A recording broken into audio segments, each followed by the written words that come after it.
Hold on. Yes, people. Welcome back to the channel.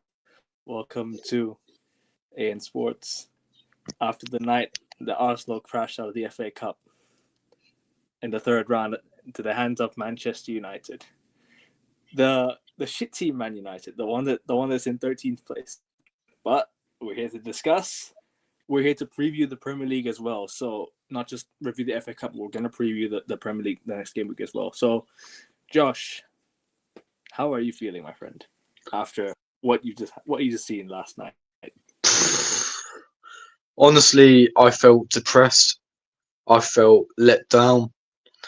I felt almost heartbroken, and yet I felt it was almost necessary because you can see on social media that some people are finally starting to wake up to this absolute fraud of a manager that we have.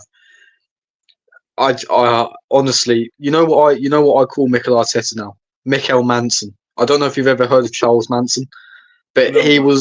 he led one of the biggest cults in US history, and Arteta is the leader of one of the biggest cults I have ever seen.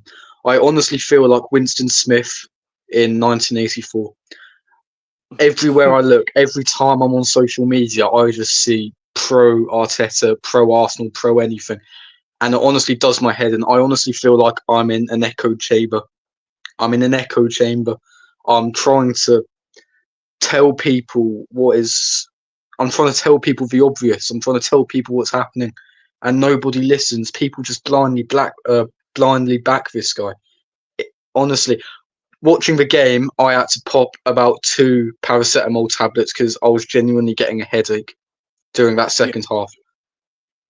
And one thing I will say, if Dallo had never got sent off, United would have gone through within the 90 I minutes because we did not look threatening whatsoever, genuinely. I thought the referee nearly robbed us yesterday. I'll be real, The referee was on our side, and 100%. we still bottled it. Now, obviously, you look back. You can talk all you want about Fergie's era, and obviously, referees have admitted that they're referee review and whatnot. So maybe it's time, for a bit back. But at the end of the day, that was a horrible performance from Andy Medley. It wasn't a penalty. I think I think it was a sending off purely for the intention. But what you say? at the same time, no, I agree with you about standing off, but at the same time, did he touch him though? At the same time, the guy could have jumped over Dallas. I know he lunged in. That's I agree with that. Second yellow card, I don't disagree with it. But the thing is, could he have jumped? That's the thing. Maybe there was no concept. The guy just jumped before Dallo. But at the same time, I agree with the second yellow card. Dallo nearly costed us as well yesterday because we could Yeah, have and won that game. you should have won that game, and you would have won that game in normal time if it wasn't for the sending off. I even think back to the first half when Jesus blatantly fouls Fernandez, rupturing his ACL in the process, and Bro, Fernandez ended up getting booked. Like, is it confirmed ACL? Is it confirmed it, ACL already? no, it hasn't been confirmed, but it's looking likely that is the case. I even looked during the game. I looked at where Andy Madley is from because I was thinking this guy has to be a scouser because he's let us get away with so much, and we still Yeah. couldn't capitalise. Never in a million years. How he was standing right at the edge of the box, at literally the cylinder, yeah.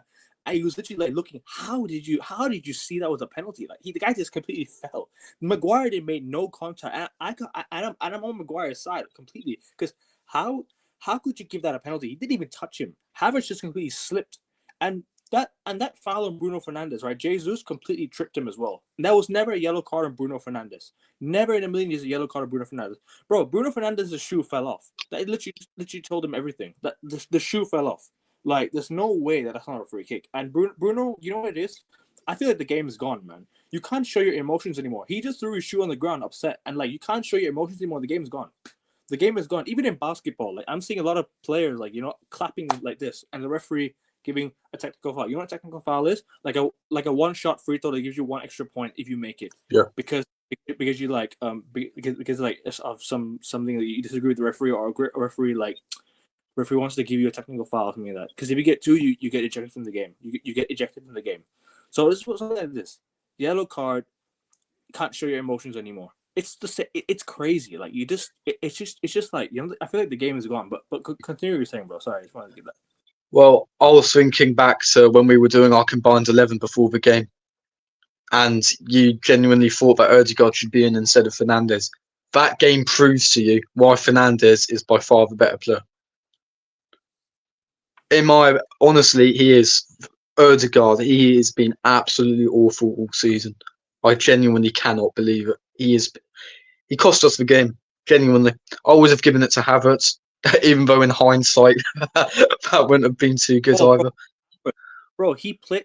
My friend who was an Arsenal fan, yeah, he's like pro Arsenal, yeah. He said that Havertz played like he never kicked the ball. He always does. He was. He missed an absolute sitter. Two absolute sitters. The first one, you know, you can see how that happens, but the second one was absolutely unforgivable. Bro, you were practically a yard out. Your goalkeeper. I mean, I knew he was going to be a fucking man of the match. Of course he would be. Why wouldn't he be? I mean, he wasn't even attempting to like go for the ball, and he still managed to get it over. Oh my word! Like I said, I had to actually take paracetamol to stop my headache watching that. Genuinely. Bro, a lot of fans are starting to wake up to reality that Arteta's not a good enough manager for Arsenal anymore. And I've been saying this for time. Like, look at my picture. The picture's at all, bro. Arteta yesterday, that midfield was like, I had a good feeling about us winning the game yesterday. But when Dalot got sent off, I was like, "You've just thrown away the FA Cup, you fucking idiot!" I was literally cussing Dalot out so much because he never needed to make those two challenges. The guy never needed to lunge in for the first one. The second one as well was even stupid. Bro, the first one was even worse if you look at it in hindsight, because the first tackle looked worse than the second one. The first one could have been a straight red. But guess what? Like, still, like, I don't understand why Dalot just, you know, how he stayed on the pitch like before the red card. He should have been subbed off. We looked a lot better without him yesterday. I think, like, when he wasn't on the pitch, we looked a lot better than him. We looked a lot better when he was on the pitch. Because if you look at it, right, we actually kind of controlled the game in the sense that when Xerxes came on, right, I didn't know what the thought process was of bringing him on for Højlund, but give credit to Joshua Xerxes, man. That was something. Like, you know, he held the ball up so well, just sat Saliba down, and just like, you know what, he did his thing. He was so composed. He was very, very composed. Like, he came on, he just did his job and just left. You know, like, Joshua Xerxes is one of those players that, you know, he responded to criticism so well. And I want a player who can respond to criticism. I don't want a player at my club who can't respond to criticism like Garnacho, right? And just tells fans to sit down and be like, "Oh, why aren't you playing?" Respond to criticism. Respond to those who cuss you out, because they want accountability is the best ability. Thank you. That's always been the best ability. Accountability is the best ability, and if you can't have any accountability, then you don't deserve to play for my club. You don't deserve to play for my club. Let's be real. You don't deserve it. And Garnacho did his job last night. I thought he played well last night. I thought he had a bit of a good cameo as well. He came on, he did his thing, and he gave Bruno the goal. Bruno, very nice finish, very, very nice goal last night. I thought, do you know what? It's one of those days where I didn't really have much to say about my players, because the red card kind of, you know, put us on the back foot a little bit. But if we had 11 men on the pitch, I reckon we could have won the game. I reckon we could have won the game. The players did everything they could yesterday. They hung in there.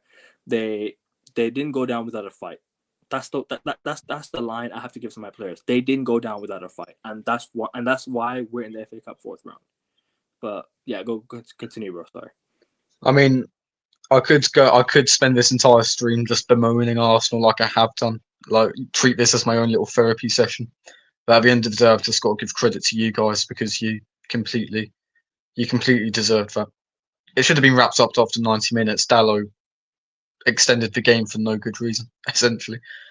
I knew that we would lose on penalties. I knew that we didn't have the bottle, because this manager doesn't have the bottle. These players don't have the bottle. I'm sorry, they just don't. I saw something yesterday after the game. We've signed 2/3 of Chelsea's 2022-23 attack that scored about 38 goals the entire season, as we finished 12th. What are you doing? Bear in mind, 2 points behind City, and you respond by doing that. I don't care if Havertz turns up doing the running last year, but ultimately we didn't win it, and now he's costing us points now. He's costing us trophies now. He missed an absolute sitter against Newcastle, and he's missed 2 sitters yesterday. He's single-handedly knocked us out of both domestic cup competitions. I'm sorry, the guy's an absolute donkey. He is. He's. How is he your Absolute. striker is beyond the joke. How he's leading the line for Arsenal is beyond the joke. I'll be real. Like it's yesterday, I enjoyed watching that performance. I thought he was our man of the match yesterday, but you know what? That performance by Kai Havertz was something of like he's never kicked the ball before. He played like he never kicked the ball before, and that's like one thing where I feel like Arsenal should have addressed this in the summer. I've been saying it to Arsenal fans: you need a striker. Arsenal need a striker, and they You know what? You know what Arteta said to Benjamin Sesko in the summer. We cannot guarantee. We're not going to sign you because we cannot guarantee you playing time. We cannot guarantee you playing time when we've got Kai Havertz as our starting striker. Let that sink in. But did you see the goal that Sesko scores yesterday? Oh my word! Could you imagine any of our players scoring that? Not in a million years. Could you imagine any of our players scoring that Fernandes goal, hitting it first time? Martinelli would have dribbled it straight to the keeper. Honestly, this manager, he needs to go. He needs to go. Declan Rice has scored a few bangers before, but he came on the pitch quite late yesterday. I felt he came on the pitch very, very late yesterday. You know? Well, I mean, he's playing with a broken toe practically. That's another, and once he's inevitably going to go out for a long time, you know. Arteta's constantly playing players through injury, playing Saka to the ground, playing Rice now with a broken foot to the ground, right? It's eventually going to cost you. And now look at it. It's Jesus is now out. Havertz is missing sitters. You've got Saka's now out for at least another 2 months. Who else is out? I can't. Nwaneri, Ben White. But to be fair with you, Nwaneri was one of those injuries where he hardly ever played, and he probably got injured in like training. So I can't really blame Arteta for that. But the Arteta injury, but the Saka injury is where I fully blame Arteta. Fully blame him. His load management has been better this season, sure. But last season, the season before, he didn't need to play in games where you pretty much didn't need to play him. In games like, let's say, what was it? What was one of those games where you didn't need to play him? Bolton, he started. Preston, he came on. Just little ones like that. You need to play Saka every single game, man. Arteta's just relying on Saka to win you games. This is why I'm saying you need someone you need a backup right winger. You need a striker. You know, it's not good enough from Arsenal, and it's not been good enough. I feel like time is now ticking for Arteta. It hasn't been good enough for 21 years. Yeah, it hasn't been good for 21 years. But your fans seem to think, you know what? They wanted Wenger out for the top 4 challenge. They wanted Wenger out for basically finishing top 4. Arsenal fans are settling for the same with Mikel Arteta. Are they not realizing this? Are they not realizing that they're settling for the exact same as what they did with Arsene Wenger? Arsene Wenger came up with this top 4 gimmick. Even though I have great respect for Arsene Wenger, trust me, Arsene Wenger as a manager, I have great respect for. I think he's been a great manager. But this top 4 gimmick needs to be in the bin. It needs to be in the bin. You guys are in your 5th season now, right? And Arteta needs to take lots of criticism. A lot of criticism. Arteta cannot get away with this anymore. He cannot get away with this anymore because I feel like, you know, you spent 700 million, right? And with that midfield that you guys played yesterday, Marino, or was it Partey, and who was the other midfielder again? Odegaard, right? Odegaard, Partey, and we started with Jorginho. Jorginho, okay. Jorginho started. You had Partey, Jorginho, and Odegaard, right? That was your other midfielder. No, it was Marino, Jorginho, and Odegaard. I mean, that tells you all you need to know. 700 million spent, and that's your midfield. Wow. Honestly, I don't know what to say. People can talk about Casemiro all they like. Casemiro, 32-year-old Casemiro. But at least Casemiro has a bit of shame and has a bit of standards. Casemiro at least goes into the team and gives it all, right? There was a period where he didn't like Erik ten Hag, and a lot of players didn't like Erik ten Hag because Ten Hag was a fraud. Let's be real, Ten Hag was a fraud.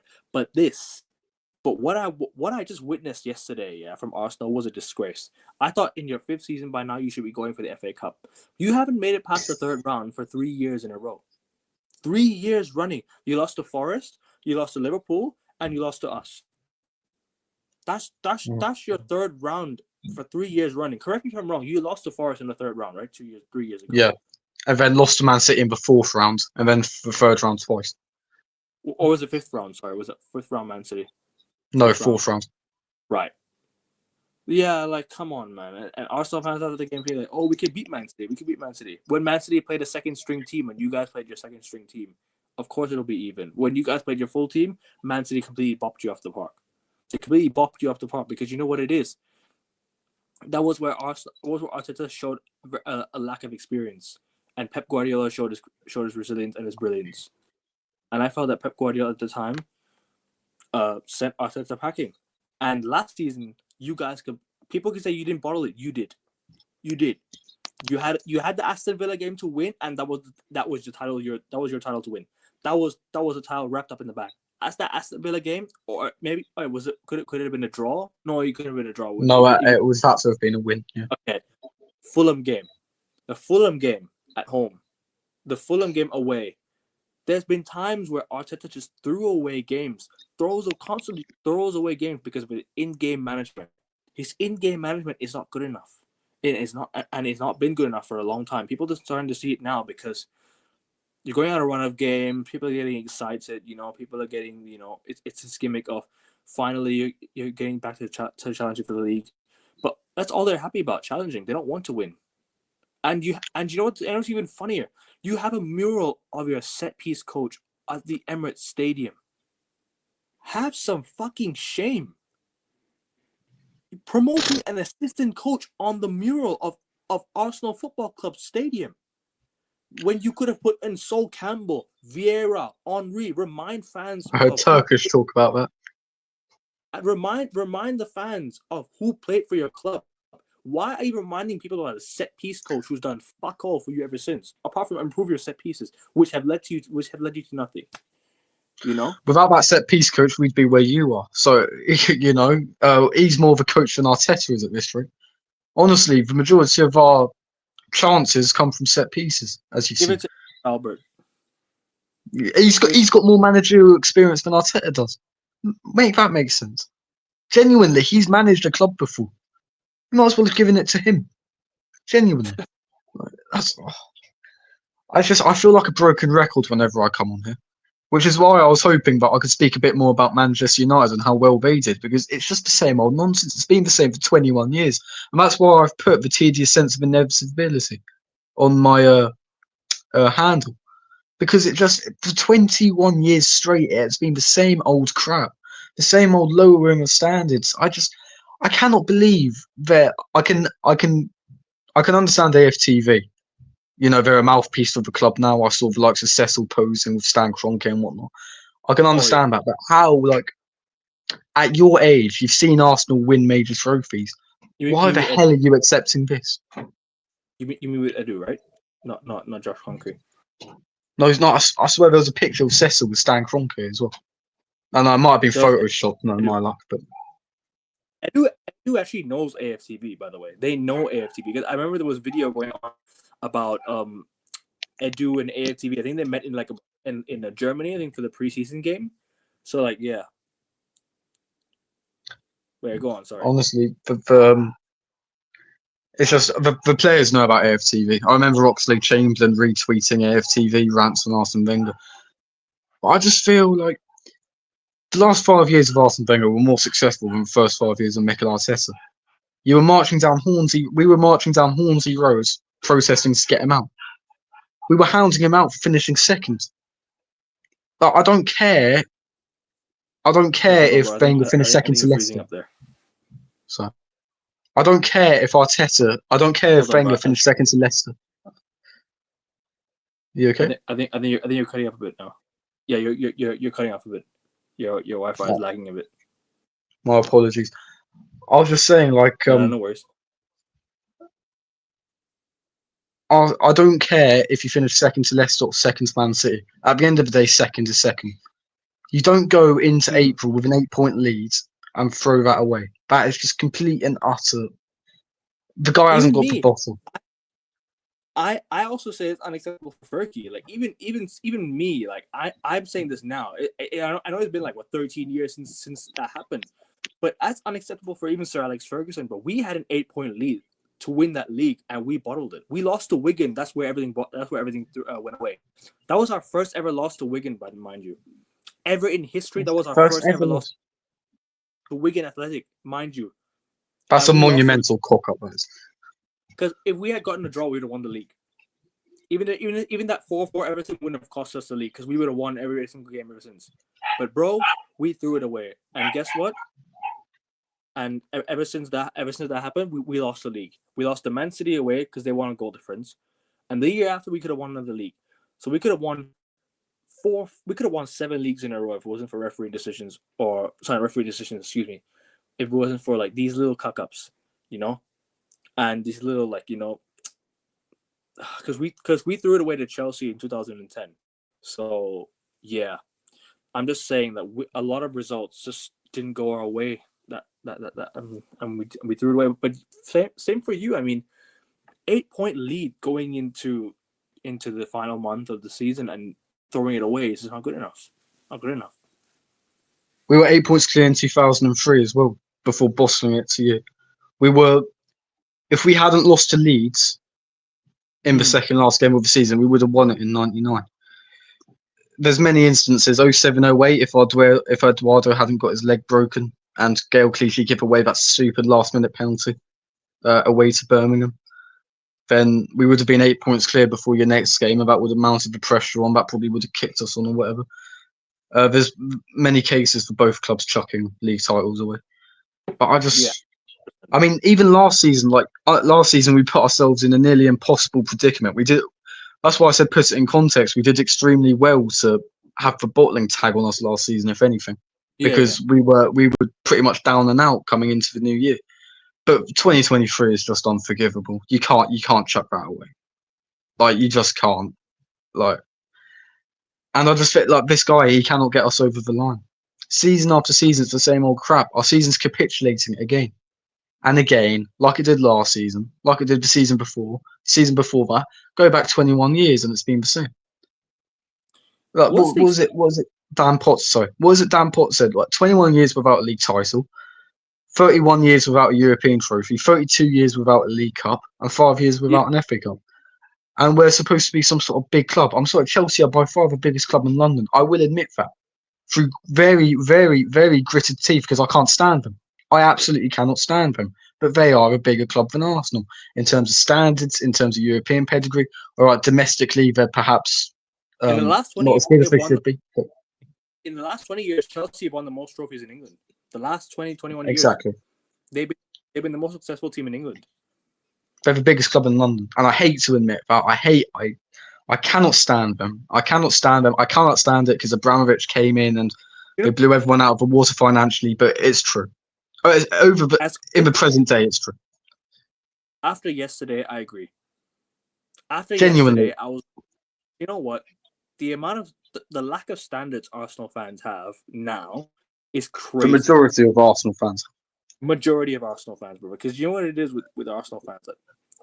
Because you know what it is? Back in the day, I think Arsenal fans were probably like, you know,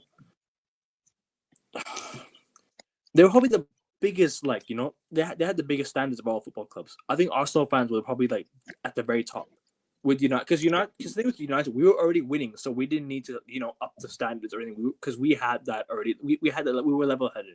So I think Arsenal were the ones that were, you know, because back in the day, right, Arsenal fans were actually having meetings with the board. I remember AFT went to meet with Gary Neville one time, and one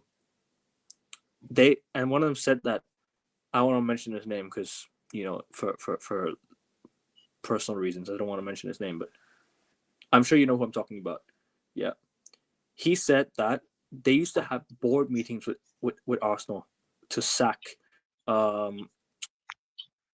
Peter Wood or something. Was it Peter Wood? That was your Peter Hillwood. Peter Hillwood, chairman. Yeah. They were having meetings with the board to sack Peter Hillwood. So I'm like, where is this accountability in today's day? Obviously, you can't meet with the board anymore, But there was a time where Manchester United fans met with what's the geezer's name? I forgot his name. I'm sure you remember. Depends. It was one of them working for the board. Not John Murto. It was someone else.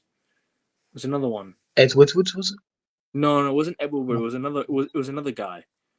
Hold on. I think I have the. I think I have it. I think I have it right here. It was in 2022 in the summer where I feel like United fans went to meet with the owner or one of the people outside Old Trafford. It was like not Old Trafford, sorry. They actually went to meet him at his house, and guess what? He wasn't there, so they met at the bar. So they met at the bar instead. And here I think I have it right here. I have it right here actually. Hold on. It was right here. It was before United left to Thailand for the preseason tournament. I think a preseason tour. I literally have the video. I swear I screen recorded it as well. It was the. Fuck, I can't remember. While you're doing that, people, make sure you like and subscribe because we're talking about the game. Continue talking about the game, bro. Continue talking about the game. Talking about the game, I thought first half two very poor sides. Second half, Manchester United were by far the better team up until the red card. We should have won. We had the chances to win. We didn't take it. Extra time, I knew what was coming. Trossard somehow conspires to miss an absolute sitter. Second half, nothing. Second half of extra time, nothing really happened. And Raya with one of the worst goalkeeping performances I've ever seen in a penalty shootout. Gives you guys the win. I think you've got Leicester in the next round. That's you lot in the round of 16 straight away. Congratulations. Round you are five. you are the one of the biggest clubs in England. My personal opinion, this isn't being salty or anything. This has no effect. This is not 100%. because of the game yesterday or whatsoever. I personally believe you're the second biggest club in England, but that's just me. Richard Arnold. Rich Donald. That's the CEO of Manchester United. Some fans went to meet him outside at the bar and have a beer with him and talk and discuss about the football club. And he was saying, "We fucking burn through cash." I'm like, okay, these players are sticking up for the Glazers, And this is why our owners are the biggest problems in the football club. That's why our owners are the biggest problems because United owners, yeah. And I don't want to talk about United right now because I'm enjoying the win yesterday, yeah. But I still have to call it out as it is. Our owners are the biggest issue at the football club. They're the ones that are setting the standard for the fans, and the fans are just following suit without doing anything about it. Because it's the same with us. Accepting it, yeah. Your fans were just saying, "Oh, but now Kroenkes are owning the club 100% because they sold a few shares, or some owners just sold a few shares, and then now Kroenkes 100% owners." What have Arsenal done ever since the Kroenkes took over 100%? The standards are still the same. If not, they got worse because you guys. If I ain't being offensive, yeah. You guys are the weakest title competitors I've ever seen in my life. Real talk. Which season? You are the weakest. You are the weakest title competitors I've ever seen because Arsenal fans we're just happy that we ain't competing for the league. We ain't talking about. We're getting back into the top 4. When you were up at 8 points in the league, by the way, this was when you guys were up at 8 points in the league, and the same guy that said this is now Arteta out. You know Dowd, right? That guy. You know the guy called Dowd, right? The TikTok guy, the Arsenal fan. I think did you show me last stream? I think you did. Oh no, this guy. Right no, here. I can't. I've probably seen him before, but I don't know who you're talking about in this moment. This guy here. Mm-hmm. Yeah, this guy. No, I haven't seen him actually. He's the same guy that we're aiming for top 4 and Europa League, while you guys were 8 points clear at the top of the league in 2 years ago. But now he's Arteta out because he's flip flops all over the. You know what's so crazy? I was looking back on AFTV during the last season Wenger finished in the Champions League, and people were absolutely livid with him. Genuinely, like I was surprised by like how little respect Wenger got because fans weren't happy. Arsenal fans actually, right? in football history, Arsenal fans have got this stereotype of always being unhappy with the way their team plays football, regardless of whether they win trophies or not. But now that's completely gone. That stereotype has completely vanished because Yep. it's just. I mean, I don't mind watching that type of football if it produces trophies and more results. You Because guys 1 year and won 2 trophies under George Graham, the club George double. Graham, exactly. George Graham. If Wenger was the exception, by the way, not the rule. Arsenal Football Club, like the way Arsenal played at the Etihad, that is Arsenal Football Club. When you look at history, that is Arsenal Football Club. Even Herbert Chapman back in the 30s, people criticised Arsenal Football Club for being boring. I've literally got it in this, but it's a very famous football book, Fever Pitch by Nick Hornby. Very famous. It focuses mainly on Arsenal because he's an Arsenal fan. He talks about Arsenal's history and whatnot, as well as English football history. Standards were like, no matter how many trophies we won, we were disappointed with the type of football. But I wouldn't be disappointed. I'm not disappointed with that type of football if it does produce success. And that's probably a lack of standards from me compared to past Arsenal fans. But now that is completely gone. It is completely vanished. I don't know. Actually, I do know what happened. Number one, the stadium moving in and whatnot. Wenger not getting as much money as he needed to compete, and also being willing to downgrade year on year. Obviously, the Kroenkes buying their first stake in 2007 and eventually making it 100% in 2018. Won FA Cup since, which was during COVID. Sam Kroenke admitted in 2018 that he didn't buy Arsenal to win trophies. I mean, that is just the problem to a T, isn't it? I mean, that just sums it all up. Genuinely, it just does. I'm too annoyed to speak. Take the mantle. Now, my question is, how are Arsenal fans still falling for Josh Kroenke and all this? It just makes no sense, bro. Like you guys are just in a mess because your owners are just conning your fans. They're just conning the fans out of toxic positivity because our fans are doing the same. Like whatever our club does, our fans will lap it up and be like, you know what? If you don't support this, we ain't a true fan. No, I don't support mediocrity.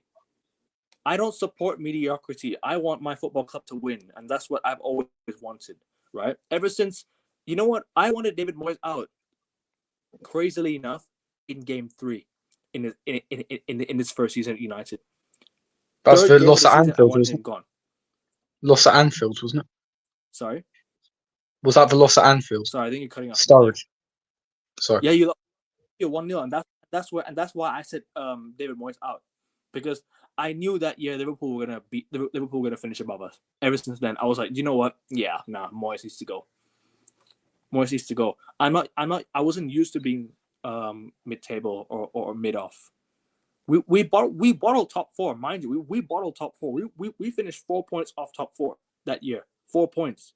When Giggs took over, we won 2 games. We drew 1, lost 1. Are you sure? Drew 1, lost 1. No, we were fourth, 7 points clear of Everton. So I think you bottled top 4 back in like the winter months, to be fair. But I understand what you mean. I mean, your results were just piss poor. The way you played was piss poor. Too many games that year where we just didn't. We could have won, and we just didn't win. And David Moyes just made us look worse. We sacked him mid-season, and you know what? Fair play to the owners that time because they actually sacked him when the season wasn't even done. We sacked him when the season was completely over. When it was a write-off, and we didn't have anything to win. All we had left was to get top 4, and nobody wanted that. Nobody wanted to get top 4 because we wanted to win the league. When Van Gaal came in, I was like, give this guy some time because he can really bring us to the top. This guy was a proven winner, proven manager, and yes, his football wasn't great. I'll be real, his football wasn't great, but it was terrible. We won the FA Cup with an academy team. I'll never forget that game where Rashford's Premier League debut. Varela played. I think Fosu Mensah also had a bit of a cameo. Depay played. I think we played a couple more academy players. Lingard played that game. We beat Arsenal 3-2 at home. This is what I'm trying to say. Like, he was doing well, and we should have given him another season, in my opinion. But we brought in Jose. And that's where I felt United had the most standards post Sir Alex Ferguson. We sacked LVG to bring in Jose Mourinho when he was available. And we won the Europa League, the Carabao Cup, and the Community Shield, right? Community Shield because we won the FA Cup. We won the FA Cup. We could have won the FA Cup again, but we lost to Chelsea. That year, okay, Arsenal in the final, that they deserved to win the FA Cup. The year afterwards, I was starting to see a bit of regression towards the latter stages of the season because we didn't win anything. We bottled the FA Cup final. Thanks a lot, Phil Jones. We lost the Super Cup to Real Madrid, right? We had chances we couldn't take. Lukaku missed a lot of chances. We had the Sevilla game, Champions League. Sevilla Champions League game. That should have been ours, right? That was when McTominay made his United debut. I think was in the season. I think he came. He started his first game. The first leg he started his first ever game for United. That was where I remember that. Yeah. Yeah. I remember Mourinho hugging the interviewer because that was the first question, not on criticising his tactics that he got that night. And ever since then, I felt like our standards just completely dropped. And the following year, I was like, okay, Jose is starting to show me a bit of vulnerability. I was like, he's done. We started to pick up a few results here and there. I reckon, I'm going to say something controversial. I think we would have beaten PSG with Jose Mourinho at home. We wouldn't have had to climb that mountain with Ole Gunnar Solskjaer. We'd have beaten them at home, and we would have got to the next round with Jose. We wouldn't have had to climb that mountain that we had to under Ole Gunnar Solskjaer. And ever since then, we've just fallen off. Well, at the end of the day, it's if, buts, and maybes, isn't it? I mean, there's plenty of ifs around Arteta's reign, but at the end of the day, it's what happens that happens, and 100%. I don't know. I think it's like you talk about Jose, is when your fans have the highest standards. I feel that's because he was the biggest winner that you got post Sir Alex Ferguson. Like It was. for the hypothetically speaking, yeah, if we sack Arteta tomorrow before the North London derby and get Ancelotti in, our fans would be like, if Ancelotti had this season but Arteta's has, our fans would be a lot more unhappy. There would be because of his CV and whatnot. Yep, Arteta's a young manager. He suits the agenda of the young fans and everything like that. So give him time, this and that. Trust the process. This trust the process gimmick has been such a massive problem in England. It's been a massive, massive problem in England because all this, process, progress, shit. No, Conte came into Chelsea and won in his first year the league. He won the league. Where were Chelsea? Mind you, where Chelsea were before the year they won the league, they were 10th. Finished 10th, off the back of a shite year with Jose. And guess what? They finished first with Conte. He didn't need time, did he? Proven track records. It's obvious. It honestly, English football is just dumbed down in general. Although I think football in general has lowered its standards across Europe. I mean, think back to 2015, for example. You had Barcelona, Real Madrid, Juventus, and Bayern Munich, all and even Chelsea under Abramovich. There are at least 5 top European clubs that has high standards that gave everything they had to win. And now, who do you have? Which club actually has high standards apart from Man City and Real Madrid? Look at Juventus now. Look at Bayern now. A Burnley relegated coach. And maybe Barcelona to an extent, because Barcelona don't have the money, right, to back it up. But their fans are very demanding. Because if Hansi Flick does not get them trophies this year, then he's already won them a trophy. To be fair, they did, yeah. But to be fair, literally last night. Yeah. I'm still upset about that. By the way, I don't like Barcelona, but yeah, it is what it is. I mean, look. At the end of the day, Super Cup is not the be all end all, right? Even though you beat Real Madrid in the final, sure. It's not the be-all, end-all. You need to win at least the Copa del Rey. Try and compete for the league. Because the league, mind you, Barca were top. And then they've bottled it. They lost to Las Palmas at home. And then I can't remember who else they lost to. Or was it Granada? I can't remember who they lost to at home. But they lost to somebody again. Remind me who they lost. Because they lost back-to-back home games. They lost back-to-back home games and they dropped and they drew before that as well, which is crazy. So now they didn't lose to Espanyol, did they? It wasn't Espanyol, was it? Leganes. Leganes at home. They lost to Leganes and they lost to Las Palmas. Las Palmas had never beaten Barcelona before in the history, I think.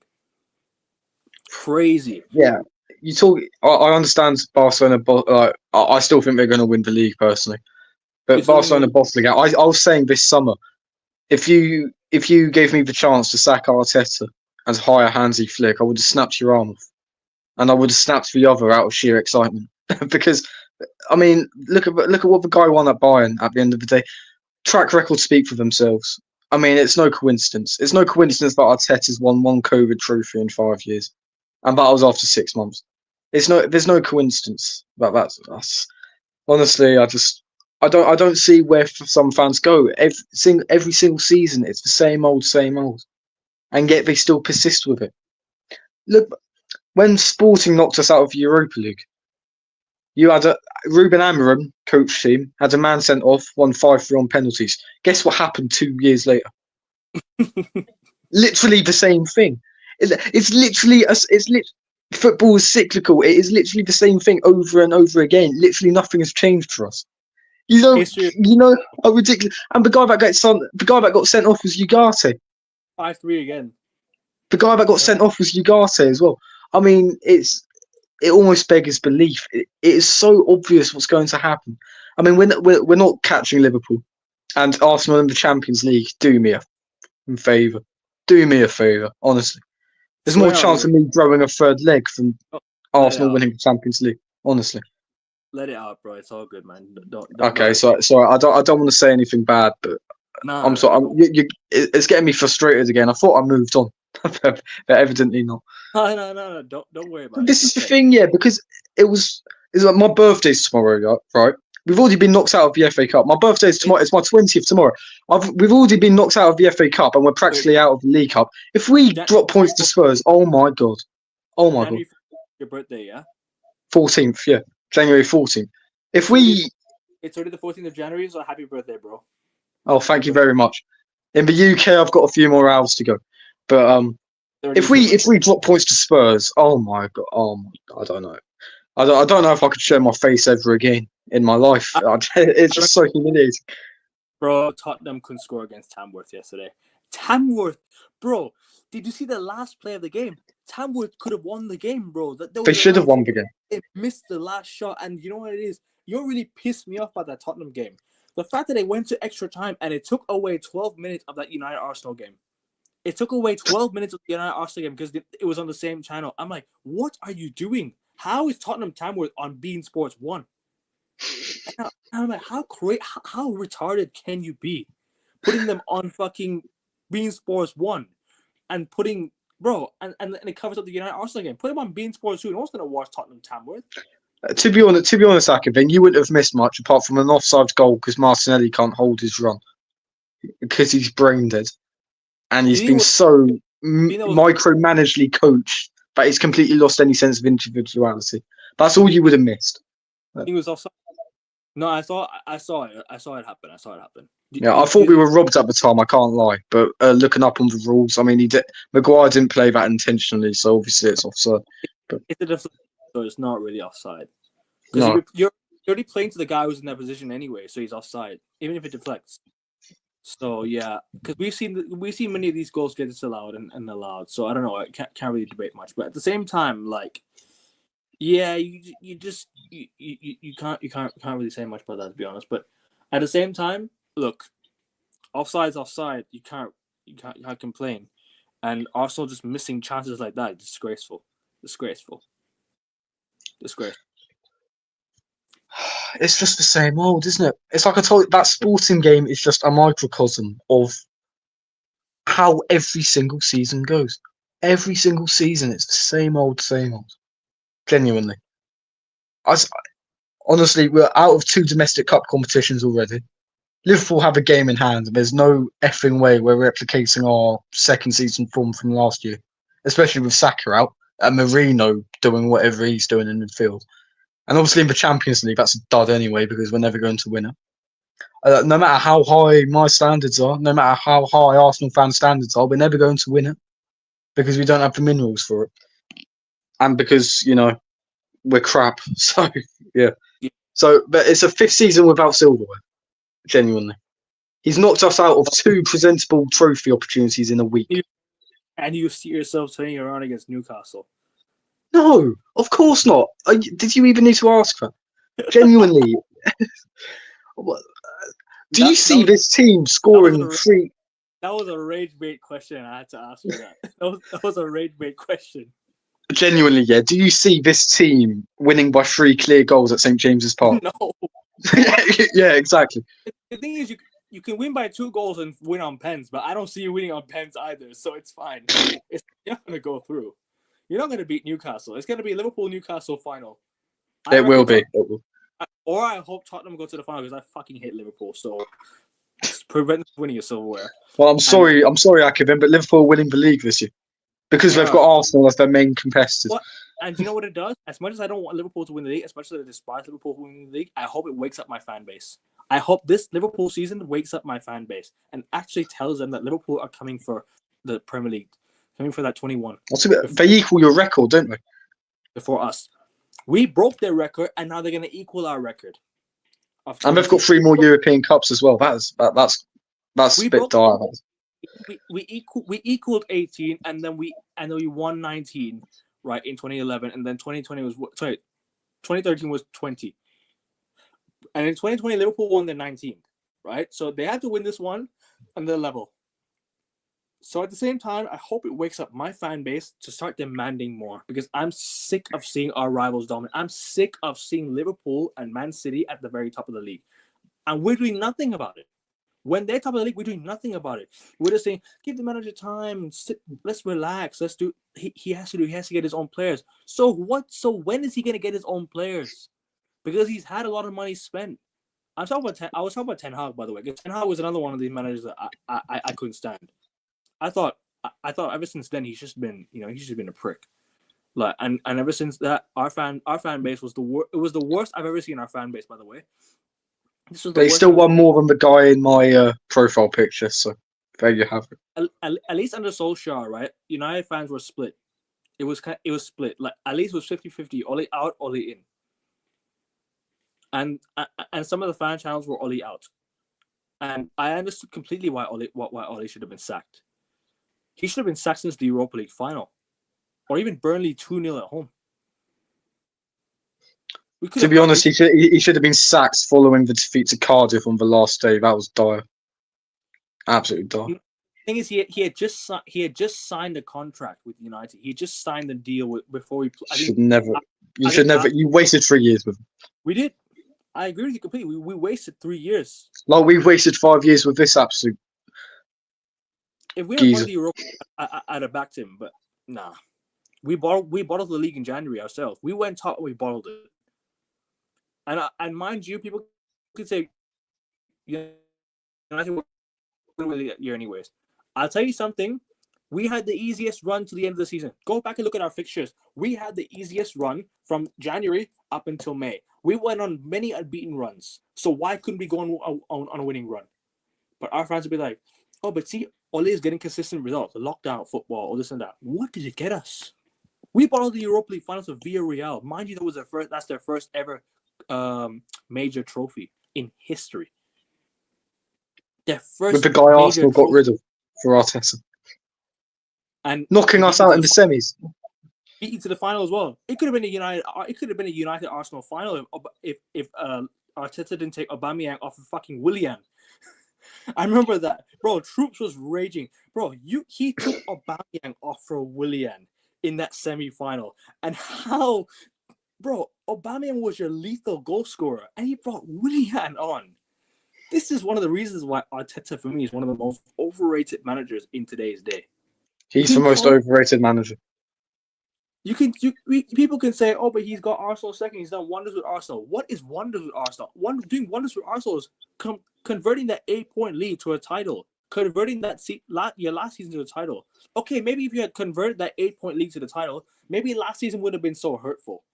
Because if you had won the year before, last season maybe wouldn't have hurt you as much. Because at least you got to the very end. At least you went to the last day competing for the league, right? The year before is where I have an issue with Arteta. Because that 8-point league should have been converted to a Premier League title. At least last season, going to the last day, losing it, fine. But the year before was where I think, yeah, you guys should have converted that. That's what I said earlier. Like I said, 23-24, I mean, Arteta had already pretty much chucked it away in the early parts of the season for Fulham home and away game. uh, Aston Villa, Villa Park, Newcastle, St James's Park. Like I said, I wanted him gone then, but we did do extremely well to get to the final day in the process. Which sounds quite weird considering how much I've ranted and whatnot, but at the end of the day, you do put it in context. Like 16-1-1 when the draw was at the Etihad and the loss was against Villa, where they didn't score until the 84th minute. And even then, we got to a Champions League quarter final first time in 14 years. So you think there's obviously something there. But the season before, particularly getting knocked out by Ruben Amorim's Sporting, in the exact same fashion, we got knocked out by Manchester United, and then we just had the Premier League to play for, and we got absolutely trounced. You know, getting absolutely smoked by Liverpool in that second half, not going for the winner at West Ham, completely throwing it away against Southampton, and then going to the Etihad, and honestly, that shouldn't have been televised. Anfield as well, 2-0 up, 2-2. Yeah, that's what I mentioned. You know what? Do you know where I thought you guys got Liverpool back into the game? Do you remember that Xhaka tackle? That is exactly, yeah. When the crowd got up for the game, that's when you allowed the Liverpool crowd to get back into the game, because you know the Liverpool crowd at Anfield, it's too you just can't knock it past the crowd. So when you get the crowd into the game, that's where I thought Liverpool were just, they got back into the game because of that. Yeah, Salah missed a penalty. Ramsdale with 2 wonder saves. But even then, I was literally tearing my hair out, saying Arteta fucking put Tierney on because Zinchenko is going to get exposed. Lo and behold, he gets fucking nutmegged by Trent. Firmino equalises, and in the end, we're lucky to get a point. Kivior came on. Kivior came on, and Tierney came on after we conceded the second. He should have come on a lot earlier. Yeah. I don't know why he dragged Ødegaard off either, because that just invited more pressure onto us. The last the game as well. Sorry to interrupt you, but the last play of the game, Martinelli. What was Martinelli doing? The last play of the game, open net, and you completely pass straight to Saka. Yeah. Messed up the play completely. Honestly, that should have. 2023 was our year. 2024, we did well to get it to the last day. 2023, that was our year, and we screwed it up. Eric Ten Hag really and truly should have been sacked since 7-0 that year. He should have been sacked since 7-0, but our fans weren't having that sacking thing. Because you know what he did a week later? Against Real Betis, he played every single player that played in the 7-0. Nobody from the 7-0 should have played ever since. And every single player that's played 7-0 is still playing for us right now. That's why we're in this position today. Mediocrity happened. We were going on such a good run. We were going on a massive unbeaten run. We're doing so well. And then what happens? 7-0 happens. Our season derails. We hand Man City the treble, and so on and so forth. Yeah, side note, that is probably my favourite hate watch of all time. No offence. Alongside Liverpool versus Atletico Madrid in 2020. Oh, that 3-2 Atletico Madrid win.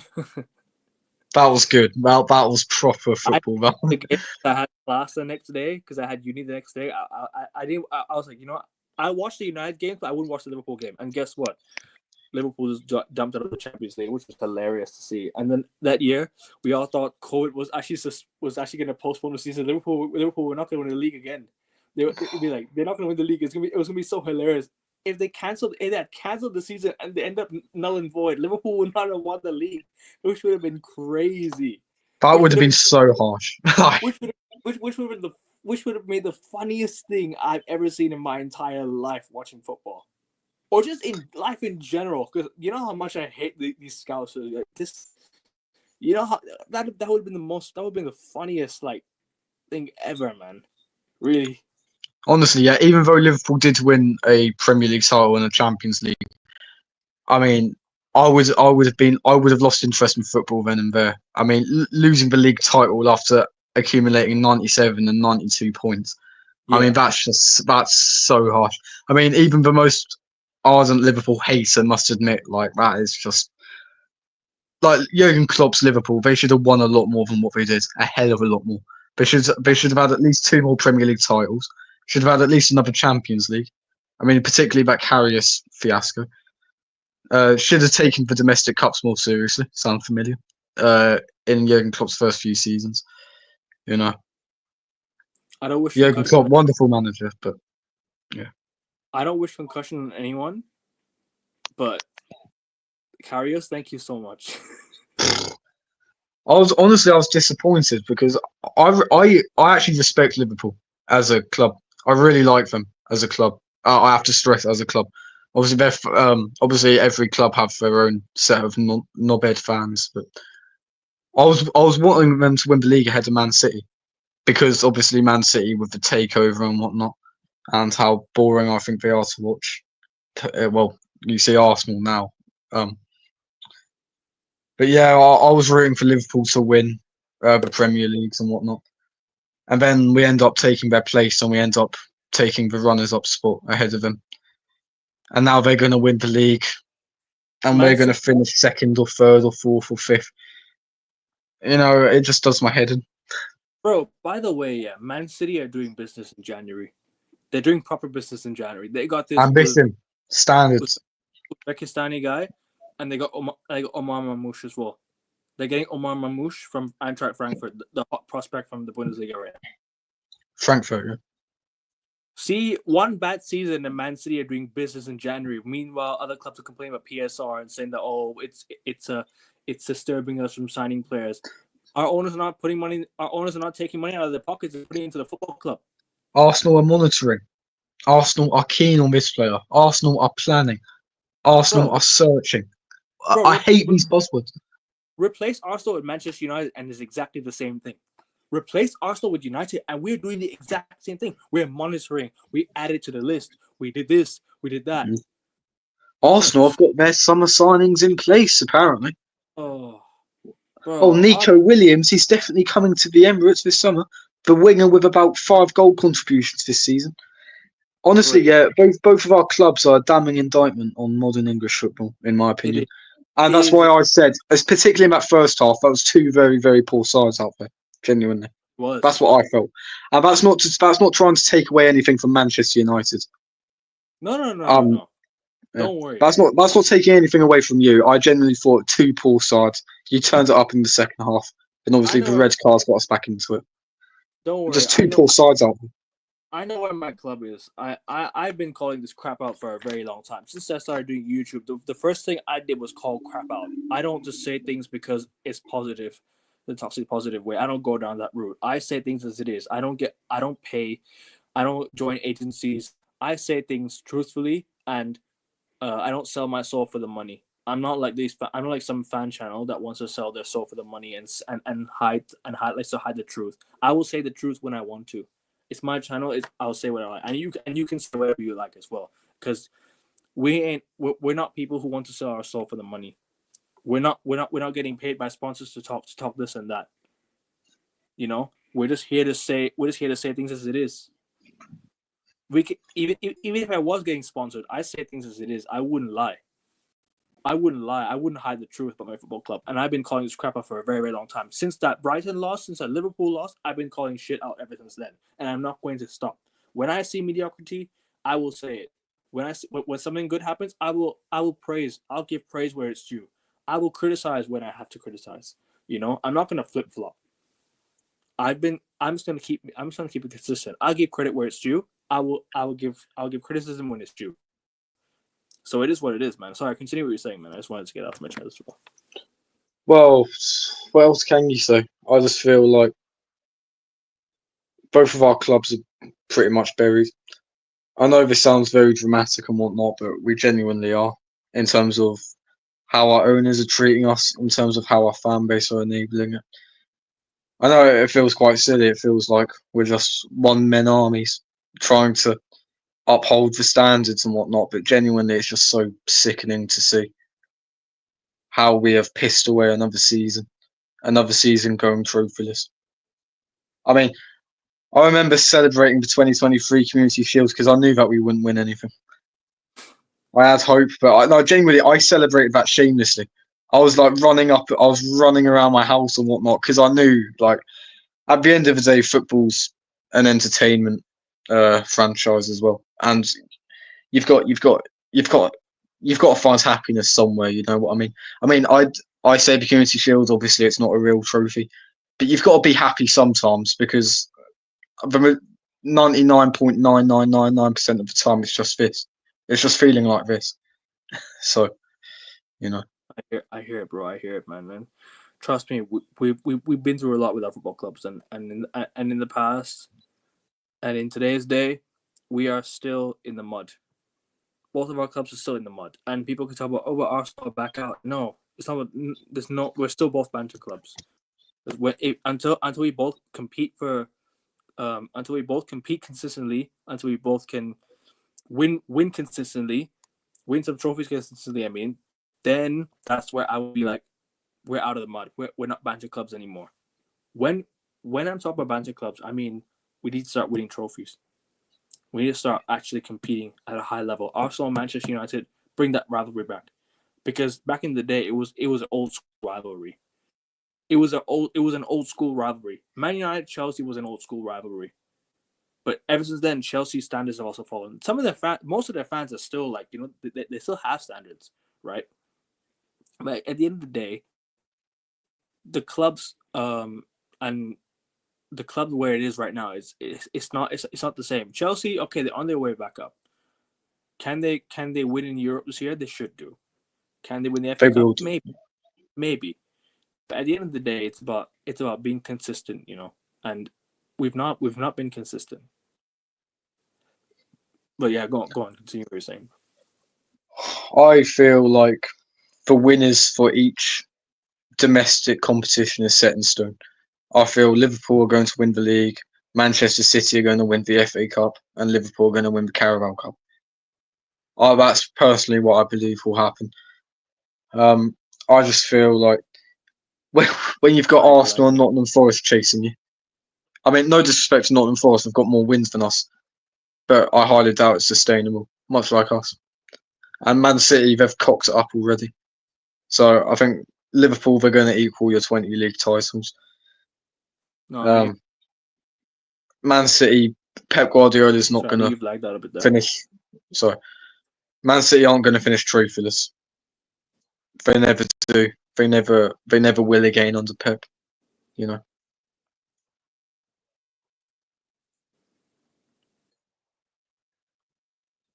I lag again? So I think we both cut off a bit there. I think just now. Yeah. Sorry, can you hear me? Yeah, I can hear you. Don't worry. Can you hear me? See me well? Yeah. Yeah. All right, I think we both just cut off there. Listen, I think there's a bit of cutting. Yeah, no worries, bro. All good. Just repeat the last sentence again. You were saying about Pep or something. Pep and Man City. Oh no, they're just saying Pep and Man City. They won't go trophyless. No worries. Pep and Man City won't go trophyless. No, I agree. Not at all. What do you think they'll win this year? FA Cup? FA Cup, yeah. Liverpool winning the Carabao Cup. Liverpool winning the league. Another season without any trophies for Arsenal Football Club. I don't think they will win the Champions League. I reckon maybe Madrid will win the Champions League. I think when Madrid get it together, this team that they have, the attack that they have, I think is too scary. Sorry, Mbappe, Vinny up top, right? Yeah. And you've got Rodrigo on the right hand side. That's a scary attack. You ain't gonna stop that. So I reckon when Madrid get it together, I think they'll win the Champions League. I think City can still win the FA Cup. They will win the FA Cup. If City go trophyless this year, I think it's like one season where they can be like, you know what, once in a while, City have a bad year. Next year they'll be back.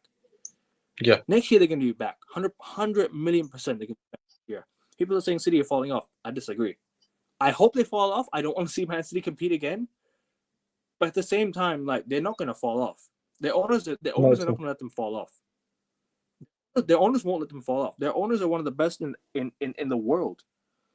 They've got like the biggest standards in football, like one of the biggest standards. Like, yes, people can say, oh, 130 charges. I don't care about that. Has anyone ever listened to Khaldoon Al-Mubarak's interview? Have anyone listened to Khaldoon Al-Mubarak's interview when Man City won the treble or when Man City won the 4 in a row Premier League? What did he say? He was saying something that it's an obligation. Like, it's winning is Winning is a must. We don't stop from here. Like it, make it a habit. You know, something along the lines of that. And trust me, bro, I would love to have someone like Khaldoon Al-Mubarak at my football club.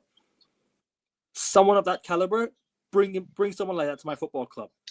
Because I need someone that can just demand from the club every single year. Someone who doesn't let their standards drop. Because we're one of the biggest clubs in the world. We shouldn't let our standards drop. We have the fan base. The most in football for me. I think United have the most fans in football. Just above Real Madrid. Just United up and then Real Madrid right there. Right? Real Madrid probably got more standards. United have more fans. Doesn't matter, right? More fans, it really doesn't matter at the end of the day. We don't have standards. United fans are out here accepting mediocrity. So this is what I want. I want our fans to hold our club to a level and a standard where it's time to compete again. It's time to compete again because I'm not going to accept a season trophyless now. We've won 2 trophies in 2 years. I do not want another trophy this season. From here on now, I want United to win the Europa League this year, or win the FA Cup this year, win both this year, or win something this year. Win one of them 2 this year, yeah.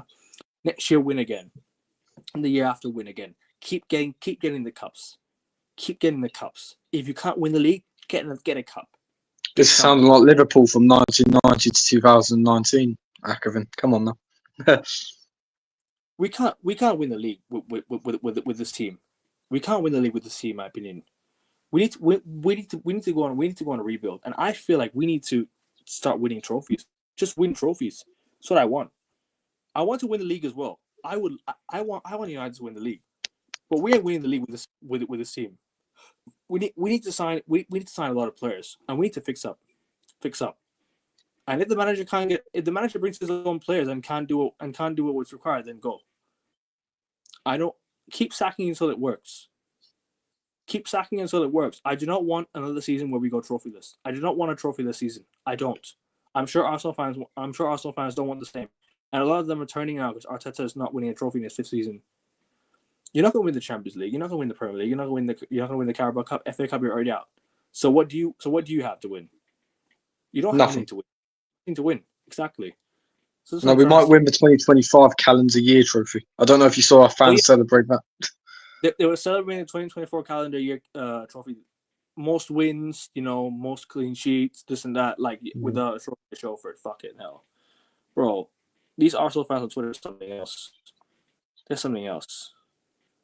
And Liverpool fans from 1990 to 2019, I think you know what it is. At least Liverpool winning. At least Liverpool won the 2005 Champions League. Yeah, at least they got to Champions League finals. Yeah. At least they got to the League finals, and they were still winning. That's the one thing where I can't slate Liverpool for. I'll slate them as a club because I hate them. But one thing I won't say is that they've at least won a few trophies along the way. They've at least won a couple of European Cups, or 3 European trophies. One in 2000 and one in the year 2001. They won the UEFA Cup. Yeah. And then they won the 2005 Champions League, and then they won the 2019 Champions League. So this is what I'm trying to say. They won in Europe. They've won a few cups, right? They won the FA Cup in 2005. Was it 2005 that they won the FA Cup? 2006 and 2001. They won the FA Cup. This is what I'm trying to say. Keep winning cups. If you can't win the league, get a cup. Because I don't want to have a trophyless season. I just don't. The year that United won the Carabao Cup and lost to Man City in the FA Cup final, I called it a failure. Because we handed our rivals the treble right in front of our very own eyes. I'm not going to let that. I don't want that to happen. I'm not going to let that. I'm not going to let it happen. So what I want is a trophy every single season, and start competing for the league again. Either in 2 years or 3 years, something along those lines. Because I'm tired of just sitting here and be like, United ain't doing well in the league. United are not going to do anything in the league. I'm tired of saying that, bro. I'm tired of saying that. I'm sure Arsenal fans are tired as well. Some Arsenal fans, at least, the level-headed ones, especially you. I think you're a genuine Arsenal fan. That's why I didn't cook you today. Thank you very much. That's why I didn't cook you, because you know why? Because you've actually kept it consistent. You've been one of those fans that I've actually kept it consistent. Sorry, excuse me, I can't even talk. Fucking hell, can't even talk. At least you've kept it consistent and you've kept it real. You're not one of those Arsenal fans that are deluded and are toxic positive. Like Lee Gunner is like one like you and Lee Gunner are along the same lines. This is what I'm trying to say. You guys are on the same line. Matty, Ola, and all these Arsenal fans. Kyle Walsh. Proper Arsenal fans that have seen their team win everything and they've won they've seen their team pretty much, lose the Champions League final and go home heartbroken. They're the type of fans that will call it out, call crap out. They did an 8-hour stream. Mind you, Lee Gunner did an 8-hour stream on his channel yesterday, calling shit out non-stop. Big up Lee Gunner every single time because he does not let his standards drop. He does not let his standards drop. And if anyone wants to, and if anyone wants to say, "Oh, but you like Lee Gunner, so I'm not subscribing," do that. Because I don't want people who don't want to support me on my channel. I want people who support me on my channel for who I am. Not because of who I'm friends with, or who I associate with. Follow me for my opinion, not who I associate with. It is what it is. But yeah, any more thoughts on the game yesterday? Any more thoughts on overall for what you're going for the rest of the season and anything else? No, I think I've just repeated what I've said over the last few streams. I don't feel the need to repeat what I've said over the course of the live stream. It's Fair another enough. season free for us. Another bottle job from Mikel Arteta, £700 million deep. 21 years with no league title, 32 years without a League Cup, 31 years without a European trophy, 5 years without an FA Cup, and counting. That's the summary. That's the be all and end all of it. If you had to sack Arteta right now, who would you bring in? Like, if you had to give me like an idea, who would you bring in? Because what it is with our fans nowadays. When United fans were doing this with Ten Hag, I forgot to mention this. Yeah, when you were mentioning Ancelotti, our fans would be like, "Oh, but who do you go and get? Who will do better? Who will do a better job?" You sack until it works. Fans are too scared to go over this process over and over again because they want to be like, we're on the right trajectory, we're winning games, we're doing this and that, we're getting to the top 4, we're finishing top 4. That's what they want. They don't want anything more than that. But if you had, but this is what I'm trying to say. But if you had to pick a manager, or if you had to pick somebody that can, that can pretty much give you, how do you call it? That can take Arsenal back to the top again. Who do you want? Who's like an ideal, maybe realistic or unrealistic? Go with realistic manager. How about that? Realistic manager. Well, off the top of my head, there aren't too many realistic options. I did mention earlier on about before Barcelona hired Hansi Flick, I would have loved him. Julian Nagelsmann. Is he the German new manager now? I think. Yeah, but he's gonna leave after 2026, in my opinion. So I don't think he'll stay for the World Yeah, Cup. But I think we have enough money to turn his head early, so I'd happily take him. At least he's won a few trophies in his career. flop. Then again, I What don't know if I can do with the whole youth angle again on a manager. Ancelotti, he should be under serious pressure now after that resounding defeat in the Spanish Super Cup. So What about I'd happily take Ancelotti. Might be another Chelsea reject, but he might actually win us something or two. His track record speaks for itself, like I've said earlier. And yeah, I don't know if you know Yardman from AFTV. He was talking about Mourinho coming in. And at the end of the day, it wouldn't be my kettle of fish, but he's a serial winner. So why not? Why not? At the end of the day, it's not our job. People, you say we need to sack the manager. We're doing the same thing over and over again. And they always respond with, well, who would you get? It's not my fucking job exactly? to decide who we get. It is the club's job to decide who we get. Exactly. But why do you need my pit? It's not my fucking job. Look, pay me fucking, I don't know, 3 million a year or whatever our sporting director is getting paid to find a new manager, and I'll hire you a manager and all. But no, at the end of the day, I'm not getting paid millions of pounds a year for that. So why do I need to answer? Our fans suck off Ineos, every single time. We're like, who would you go and get? That's up to if you defend Ineos like how you are right now. Why don't you trust them to go get a manager that suits your agenda? So they got Ruben Amorim. So they got Ruben Amorim now. If he doesn't work, are you gonna want him out, or are you gonna be like, what are you wearing this Ten Hag? I would have taken Ruben Amorim at Arsenal. Genuinely, he'd make your team like genuinely much better than what it is right now. Literally, Amorim would be Amram's a better manager than Arteta, but he's not showing it in the Premier League right now. Obviously, right now, because obviously with United we're not doing well in the Premier League. But but in general, in just football right now, Amram's had a more successful career than Arteta in terms of what he's done at Sporting Lisbon. Not very hard. Bro, he's competing against Porto and Benfica. He's won two league titles since he's been there. And people, Sporting league title for like years prior to that. Sorry, go on. yeah. And one other thing I will say, people talk about, oh, if Arteta leaves, all our players will leave. I'm sorry, we might as well fold the fucking club then. We might as well fold the club. What if Arteta dies tomorrow? Yeah, will all our players just be released from their contracts? Is that how it works? Is it? No, it's not. What are they talking about? Like, where is your logic there? And it's like I go back to like after 8 truthfully seasons, Arsenal signed Real Madrid superstar Mesut Ozil. After 8 truthfully seasons, so don't tell me that world-class players or very, very good players wouldn't want to come to Arsenal. Players, bro, zero world-class. Genuinely. Maybe Saka and Saliba, but then that's it. That's about it, man. That's literally about it. I wouldn't even go that far. But this is the point I'm making. There is life after Arteta. After 8 truthfully seasons, Arsenal signed Mesut Ozil. Arsenal signed Euro 2008 player of the tournament, Andre Arshavin, on a 4-year trophy trail. You know what I mean? Xabi Alonso was begging to come to us in 2008 after Liverpool got to the Champions League semi-finals or whatever that season, knocking us out in the process. Xabi Alonso, why not try and go for Xabi Alonso now? He's probably got his heart on Madrid, but you know, he wanted to come to us as a player. We might as well try and tempt him with a fuck ton of cash. You know, just show a bit of ambition. He's fucking won something. Paid manager in the world, Mike. Second highest paid manager in the world. After Simeone, isn't it? I'll take Simeone.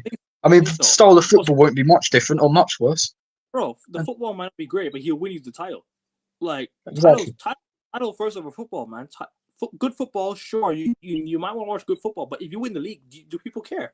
He's won 2 league titles against the best 2 clubs in the world. Bro, are people forgetting George Graham 1-0 to the Arsenal? How many league titles did he win in that span? 1 league title. Well, 2 league titles, actually. Sorry, 2 league titles. Sorry, my bad. 2 league titles. Won our last European trophy. Arsene Wenger won you 2 league titles as well? Or just 1? 3 league titles. 3 league titles. Arsene Wenger won you 3 league titles, yeah? Yeah. And George Graham won you how many Premier League titles? Well, 2 first division titles before Premier League money came in. Yeah. So there you go. That's what I'm trying to say. Like, it's just, you know, people are too scared to let things go before to get better. Because, bro, our fans will be like, oh, but if we sell Bruno, who's going to do a better job? Why do you care if we sell Bruno Fernandes? We support Manchester United Football Club. We sold David Beckham, Wayne Rooney. We sold Roy Keane. We sold Cristiano Ronaldo. We sold so many good players in the past. People are so scared to lose what they have right now. But it's just mad. And people can call me toxic and negative and whatever, all you like. Call me a fake fan, all you like. But really and truly, this is the truth, what we're saying. This is the truth.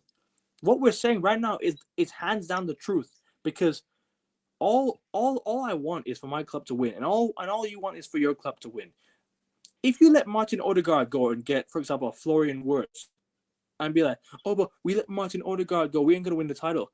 If Florian Wirtz wins you a title, do you care? No. I think there's a lot of emotional attachment to footballers and football managers, which I cannot get. Sure. At the end of the day, right? At the end of the day, obviously I love Bukayo Saka for what he's been through. You know, he's Arsenal through and through and whatnot. But at the end of the day, he's a paid employee of the football club. Mikel Arteta is a paid employee of the football club.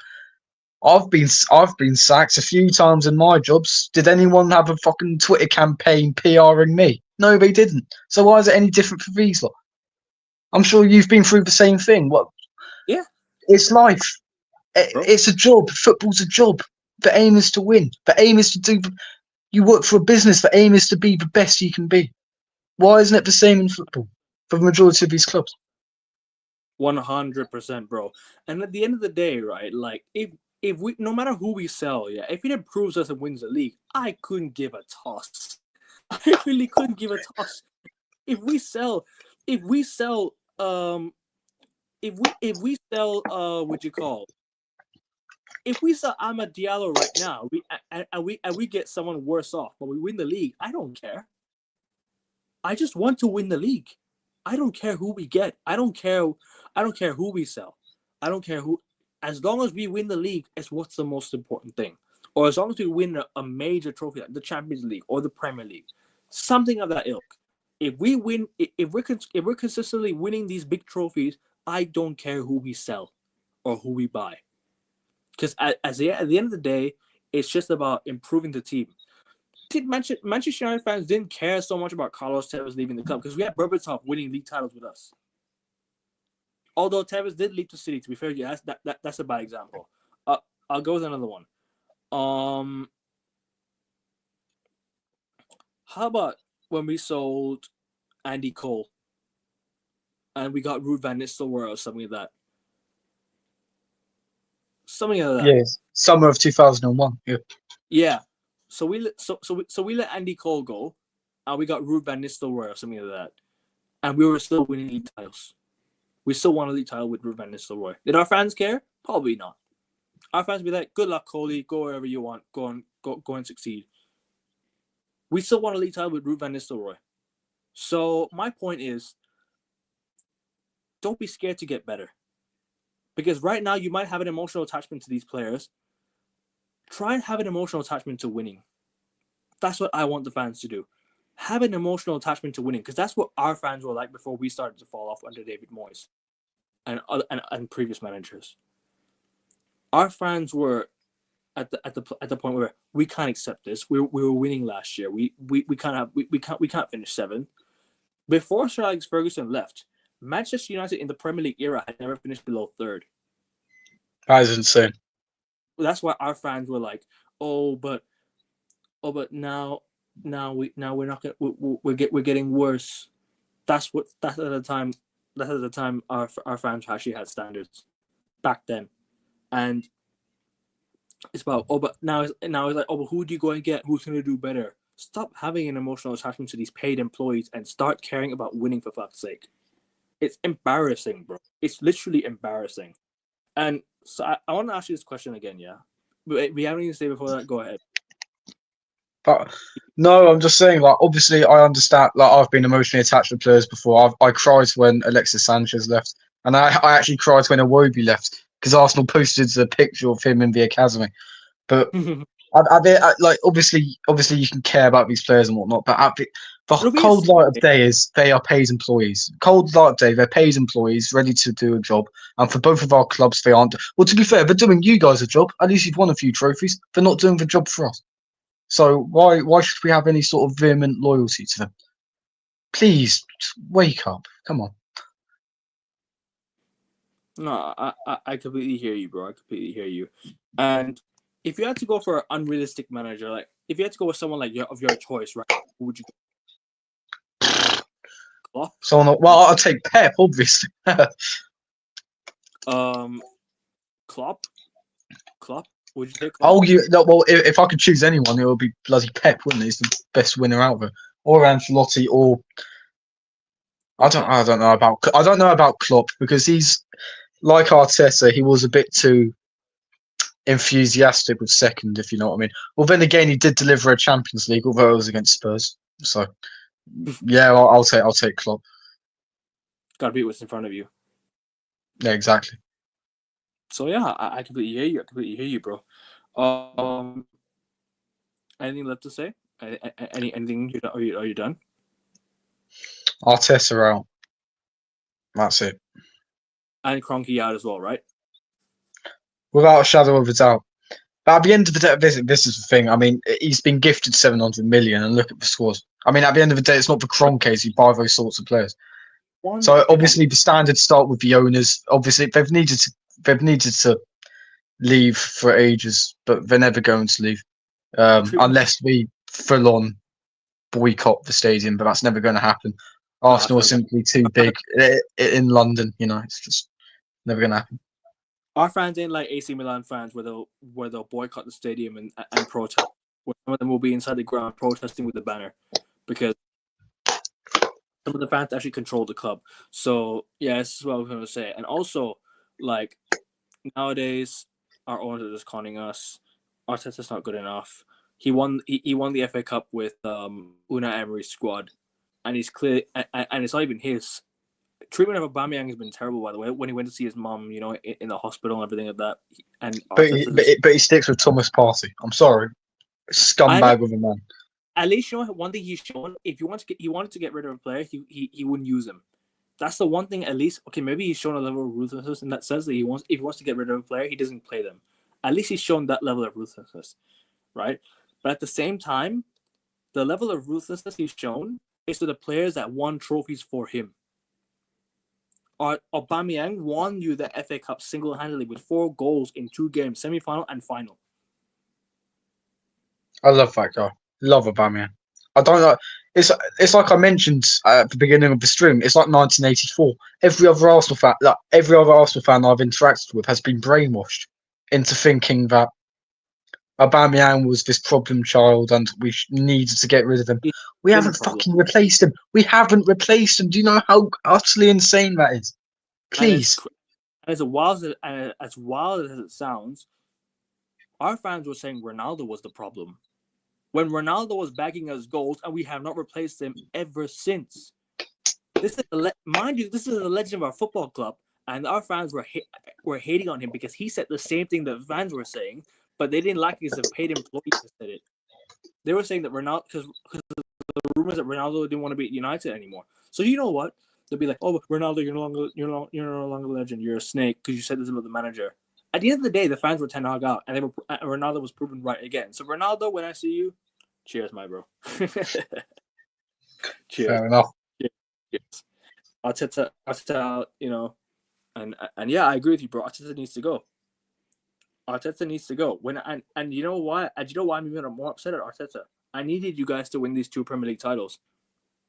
I didn't want City to win it. I wanted you guys to win over City. Trust me, so did I. And I wanted you guys to beat Liverpool this year, but it's not going to happen. So it's all right. At the end of the day, Arsenal fans were talking about Chelsea's 15 goal conceded record. They were talking about 100 points. They were talking about this and that. They were talking about breaking records, but they don't win the league. Trust me, you can break the 100 points record, but Man City will get the 101 before you get 100. You can break the 100 points record. I finish second. Man City will get 101 before you, because they will stop you from winning the league. They always do it. But yeah, I don't want to go too long on this because we have to preview the Premier League. But yeah, it's been a good segment. We 1 hour, almost an hour and a half into this. We talked about it a lot, and trust me, and I've actually enjoyed it. It's really good talk, man. Really good talk. And thank you very much. Two fans that understand the club situations and actually understand the club standards. And I hope Lee Gunner finds this video because I would love him to watch this video. Lee Gunner fanboy, are you, Raccoon? Nah, I just yeah. I just like a bit of standard talk, Oh, fair enough. Yeah. Have you quick side note? Do you know Mike RMCF on Twitter? Yeah. He was a United fan. He switched to Madrid. He did. Mike LUHC before. I see all of his tweets. I agree with most of his tweets. Just the Amad Diallo tweet I don't agree with. That's all. He spent about $5,000 on Glazers out banners before the Chelsea game in the 1920s. He flew the plane over Old Trafford. The Glazers out banner, or was it the wrong one? Moyes out. I don't remember which one it was. It was both, I think. I think it was involved in both. Yeah. No, he was involved in both. I agree. I hear that. Yeah, he was. And big up to him, bro. At least he has the standards, At least he has the standards, He also flew the plane, come home Ronaldo or something, I think. Did he? Was that him as well that had the banner, come home Ronaldo? I don't know. All I know for definite is that he had the Glazers out banner before you beat Chelsea 4-0. Keep bringing it out, man. Mike, I wish you never switched to Madrid, man. We don't have many fans in our fan base that are properly level-headed anymore, At least some of the old ones are level-headed and they actually care about the club, but I don't see it anymore. But let's move on to Premier League preview. Obviously, we previewed both United Arsenal games, and I'll talk about the performance yesterday. I'll quickly talk about the performance yesterday and go to the Southampton game. Yeah, sorry about that. I'll say it in a much clearer voice because I apologize for stuttering. Yeah, I'll review the game again yesterday and I'll go to the Southampton game. I thought yesterday we dug in very. We did well. We hung in there and we got the win. On penalties, I knew we were going to win on pens because as crazy as it sounds, we beat you on penalties in the preseason. So I was like, you know what, we can do it again. So at the same time, we did that, and we won against 12 men. Let's be real. I don't want to, it was 12 men. It was 12 men at the end of the day. So yeah, good performance overall against 10 men. Dallo. I'm glad he's not playing this game because fuck him. He is shite. I would love to see. I think Malacia and Dallo starts. So yeah, I'll just go with the same lineup. I think Ahmad starts this game as well. I think he had a bit of a knock yesterday, so he didn't start the game. United Southampton score predictions. 4-0 Manchester United. Southampton are absolutely terrible. They are genuinely a waste of space. 2-0 United. And Arsenal Tottenham. Honestly, I think it will be a draw where Spurs feel like they should have won. You know what I mean? It'll be a game where Tottenham fans walk away thinking, "Wow, we've got a point at the Emirates. That's better than usual." But if that chance had gone on, like us at Anfield, right? Yeah. It will be something like that. It'll be. Oh no, I think it'll be like an error-strewn 1-1 or 2-2 draw, like it was last season. I hear what that. What are your thoughts? 2-1 Arsenal. Thank you very much.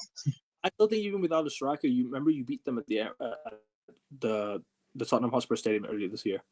You beat them without a striker. So I reckon you guys will still win the game. I reckon you beat Tottenham. Let's talk about the Tottenham game yesterday. Tamworth, you had one job to kick that ball into the back of the net. The last kick of the game. That corner, like the chance from the corner. But before that, why didn't the guy just square it across instead of going for glory? Why are you playing that? I know, man. It is what it is. And big up the Tamworth goalkeeper, Indian goalkeeper as well. Jasbir. Big up Jasbir Singh. One of my fellow community people, like, because obviously I'm a Sikh person, so yeah. So big up the community people all the time. Yeah, Tottenham going to this game. Emirates, recent times, they not had a good record at the Emirates. I know they got a draw there last year, but I reckon Arsenal can get the job done this time. I still think even Arsenal have been in good form. At the end of the day, North London derbies where I think both teams should be up for it. But I just think with the way Tottenham have been playing as of late, I think Arsenal will just. Even though Arsenal have been playing great, I still think that even if they're not been playing great, sorry, even if they're not been playing great, they'll win against Tottenham. They'll still get a win against Tottenham. Don't be surprised if we don't. That's all I'll say. I'm thinking maybe 2-1 Arsenal or 2-2, but I'm leaning towards 2-1 Arsenal because I think Arsenal might just nick it. Maybe like a lucky win or something. I reckon you'll win it. So yeah. Because even if Arsenal are bad, they still have chest for this game. A lot of Arsenal fans still have chest for this game. If it was at Tottenham Hotspur Stadium, maybe I'd go for a Spurs win. But I think Arsenal at home, it might just help you in your favor. So yeah, I think Arsenal win, and I want you to win because I want you to catch Liverpool, like I said. Yeah, good luck with that one. I'm sorry, Akavi. You've got to get used to the fact you're gonna be tied on 20 league titles. And Liverpool are gonna have 3 more European Cups. It's over, bro, for both of us. Nah, still. I mean, I still want Arsenal to get close, like, because to mount a challenge. But I don't think it'll happen anyways. But to be fair, whatever it is, just do your job. I reckon you'll win. Other games, City obviously back on form now. They just won 8-0. They've got some good results. Playing Brentford away.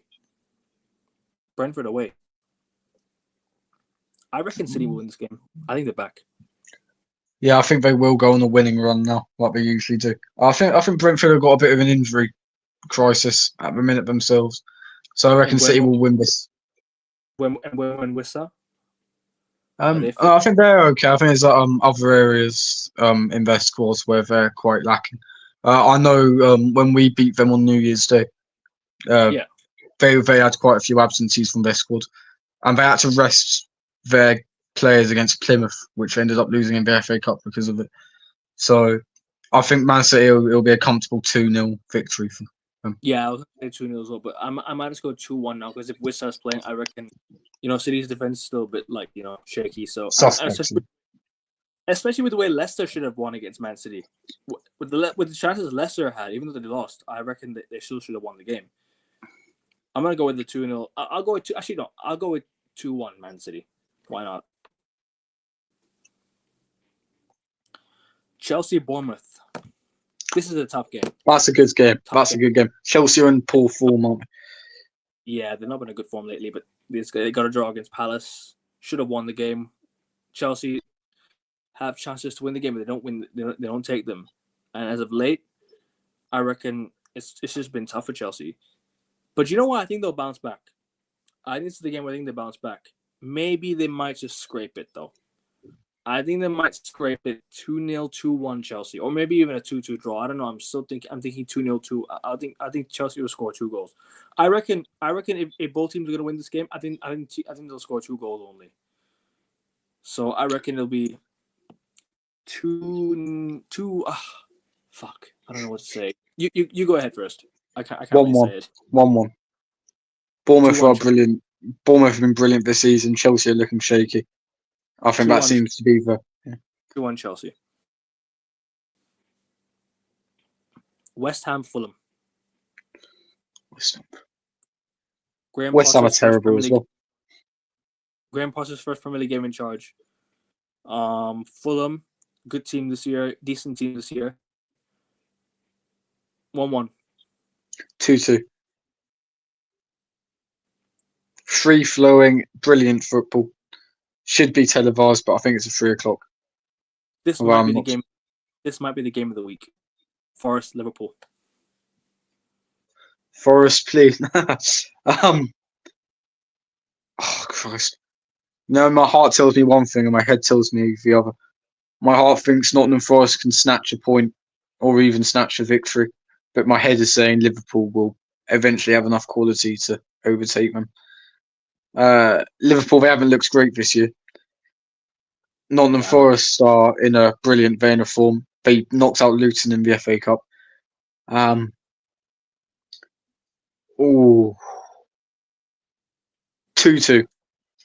It'll be a thriller. It'll be just like Brian Clough and Bob Paisley days.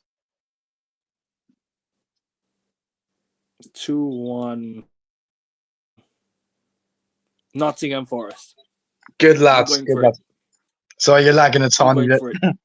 Fuck Liverpool, man. Fuck Liverpool, man. I ain't having this. Yeah, I'm not having this. Everton, Aston Villa. Everton, David Moyes back. Maybe a home win for Everton. Who knows? They might stay up now, I think. I reckon they stay up now. But yeah. But this game might be tough, though. This game might be tough. I'm going to go... Villa. Yeah, I was going to say the same. 2-1 Villa. Great minds think alike. Actually, make it 3-1 Villa. Actually, make it 3-1 Villa. Why not? Fair. Or, yeah, 2-1, 3-1 Villa. Something like that. But I think Villa will win. Leicester Palace. Both teams are just not doing very well at the moment. I think Leicester just not on the most consistent level of form. Leicester are a poor side. They are a poor side.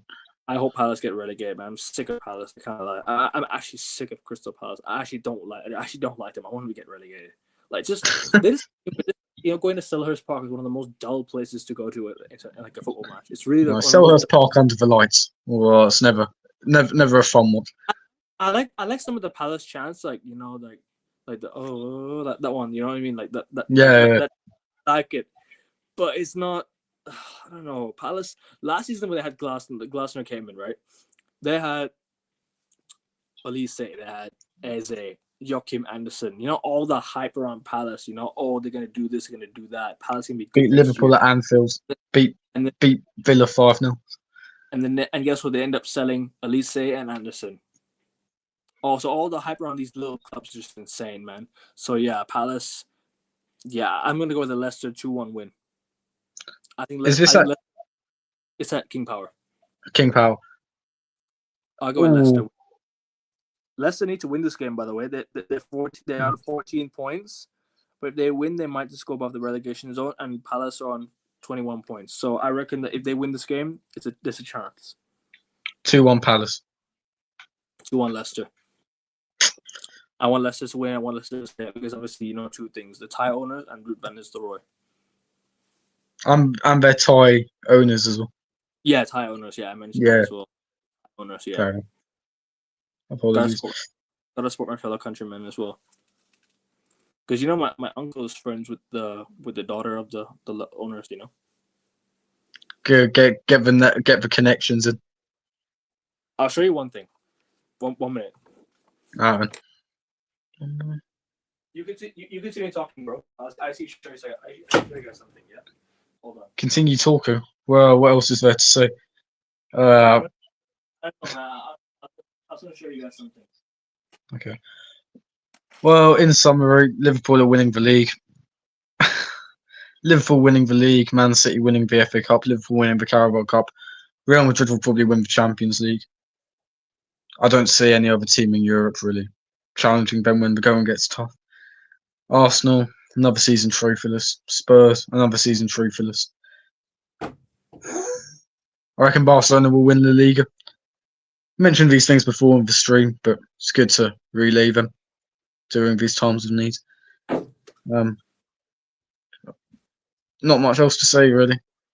Football, in my mind, is quite predictable. That's what they gave me. Now that's sick. They gave me this signed shirt by Mahrez, Vardy. When it was the year after Leicester won the league, they put my name at the back of the shirt in the game. So big up Leicester almost every single time, and I much love to them. Always, they're always they're always really good people. Very very very very good owners. Very very family. Very fan oriented owners because they have connection for the fans. Do you know what the owner used to do, right? He used to give fans free gifts when they go to games. They're very fan oriented. You gotta love the Leicester owners, man. You just gotta love them. By far the best owners in the Premier League. Proper from owners. a moral standpoint. And yeah. Sorry, let's get back to the predictions. I just want to show that people. Newcastle. That's wins. a brilliant gift. No, it is a brilliant gift. They sent this to me from England, so big up to them. Newcastle Wolves. I can't see anything other than a Newcastle win. 3-1 Newcastle.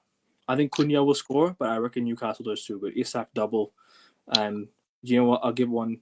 Is Almiron still there, or is he out now? Yeah, Almiron's still there. He came on against us. Yeah. Almiron or Joelinton goal, something like that. Why not? It's either 3-0 or 4-0 Newcastle for me. One of the two. I think I will score one. Why not? I know Newcastle have kept clean sheets recently, but I still think that I still think that they're good enough to win. I think Wolves will score one. Why not? Oh, fair enough. Ipswich Town Brighton.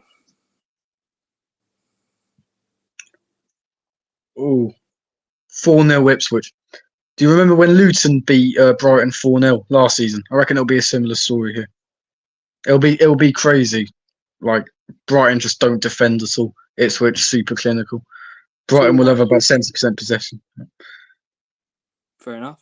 2-1 Ipswich. 2-1 Ipswich Town. I reckon they'll beat Brighton at home. Why not? I'll go for it. Fair enough. But yeah, any more thoughts on upcoming games?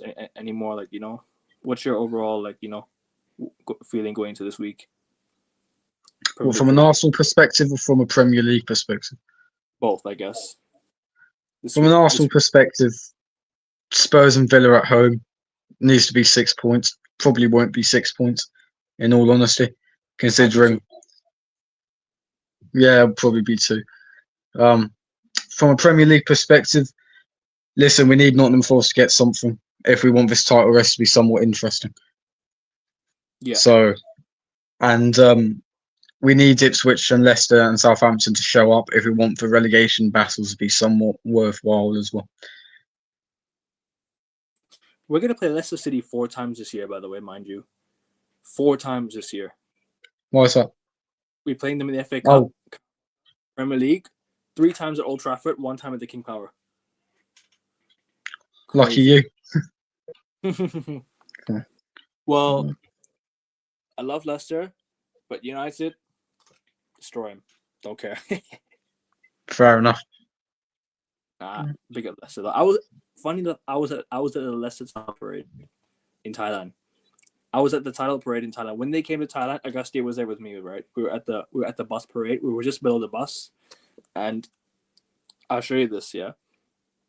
Back in 2016, like when Leicester came for the Premier League title parade, like I literally have pictures, right, of the bus. Yeah. Nice. I literally have pictures of the bus, like right. I was standing right next to the bus. The Premier League trophy was right there as well. Here, I'll show you this. This was when I went to. I got my shirt signed. I had like a gold Leicester shirt as well. Like I got it signed. Here it is. Here it is. I got it here. So like Leicester, the bus parade. This is them owners up there. That was Danny Simpson.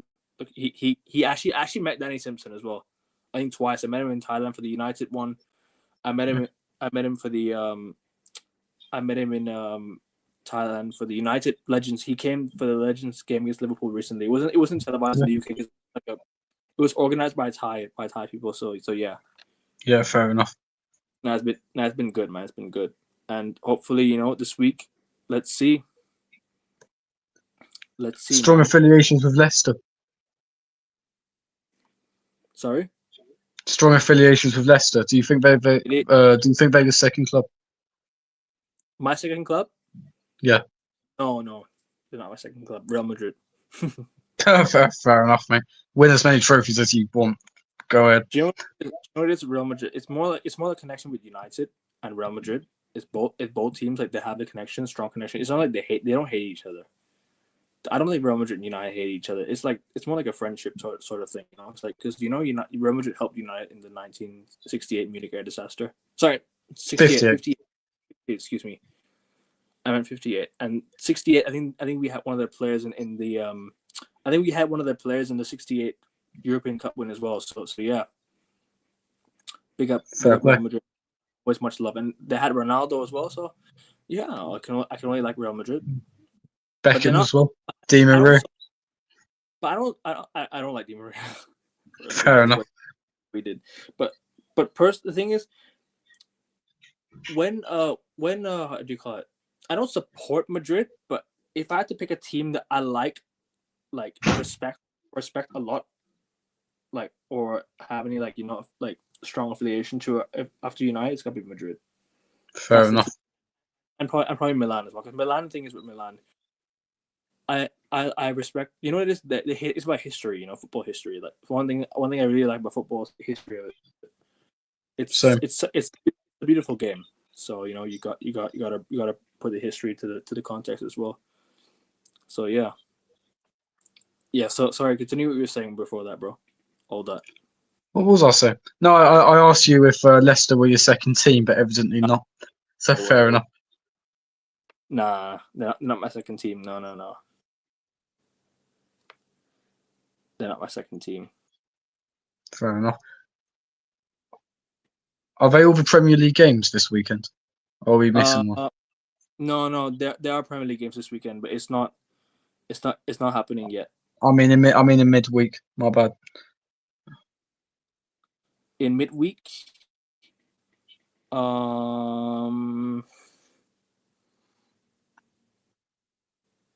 yeah, midweek. The Premier League games are midweek. Sweet. It's on the Premier League games are tomorrow night. Actually, it starts tomorrow night. Yeah. And the weekend, and we'll preview the weekend and review the weekend as well. So yeah, people tune in for that. Thank you guys for watching. It's been such an incredible show. Honestly, an incredible show. I thoroughly enjoyed this myself. Like, real talk, I really enjoyed the show, man. And If Erdegaard buried the penalty, I would have enjoyed this stream a lot more. But fair play on getting through. And I hope you guys don't win it, but if you do, fair enough. You knocked out the most successful team. We need to equal your number 14, man, so we can we can tell Arsenal fans that they don't have the number 14. You know, We don't. Yeah, we won't have anything apart from the Invincibles. And lo and behold, Man City or Liverpool will break it next season. So shame about the Assna. useless. Shame about the Assna. And there's so much we can talk about, like, because the Arsenal fans on Twitter talking so much crap for the game that I know we're shit, but we're still winning trophies. So Honestly, Akabin, don't. People on Twitter are not real people. I have deciphered. I cannot fathom their existence. Genuinely, what they come out with. Honestly, mate, just don't take it too seriously. There are a lot more level-headed Arsenal fans in real life than you might think, based on Twitter. Genuinely. I know someone that's level-headed, like someone who thinks Arteta's not that good enough. Who, if you to get a new manager, he would. I know somebody that wants a new manager, like, because I actually know that. What do you call? Because I think there's a couple people I know, couple people that I know, 2 people that I know. I think so yeah. But yeah, I think. If I had to give my final stance on Arteta and Arsenal, yeah, Arteta should go. New manager. We'll see. We'll see who you guys get. I reckon by the end of the year, if Arteta doesn't win anything, he'll be on thin ice. Because I don't think they'll sack him by the end of the year. I'll be real. Arsenal are not going to sack him by the end of the year. No. If we finish in the top 4, they'll be happy enough with him. Because I remember that's the sad reality. You guys losing 2-0 to Chelsea back in 2021. Was it, yeah? Remember you guys lost 2-0 to Chelsea when Reece James even scored that game. Lukaku scored. I remember that day, Arsenal fans went to Arteta's car, and Arteta's wife stepped out of the car and saying, "Back off," or something like that. And then you guys were saying, "Arteta out, Arteta out, get out of my club, Arteta." I remember that day. There were videos circulating that Arteta should be out of Arsenal. I remember that day. Arsenal fans were around Arteta's car saying, "Arteta, get out, Arteta out, Arteta out." They were all Arteta out because I think it was from the Europa League semi-final loss. When you guys lost to Villarreal, I think that was when Arsenal fans were like fully Arteta out, and then that was when you started to run again. Arsenal fans started becoming quiet about Arteta, and so yeah.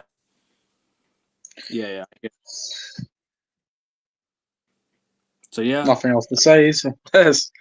It's been a good stream, man. Really good show, man. Thank you for coming on once again, bro. Real talk. It's been a good show.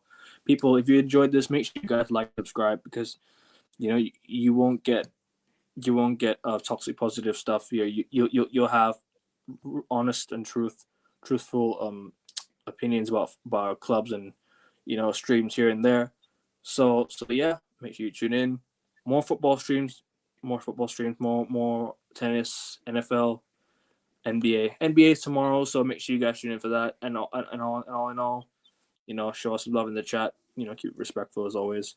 And I'll be reading the comments and I'll be responding. So yeah. Thank you once again for coming on, bro. And I'll definitely see you for the Premier League preview and review. After the game week ends, we'll preview the weekend. So I'll definitely see you for that. And best of luck to Arsenal, beat Tottenham, and hopefully we beat Southampton and all ends well. And yeah, like and subscribe, people. Take care. Have a good one. Peace.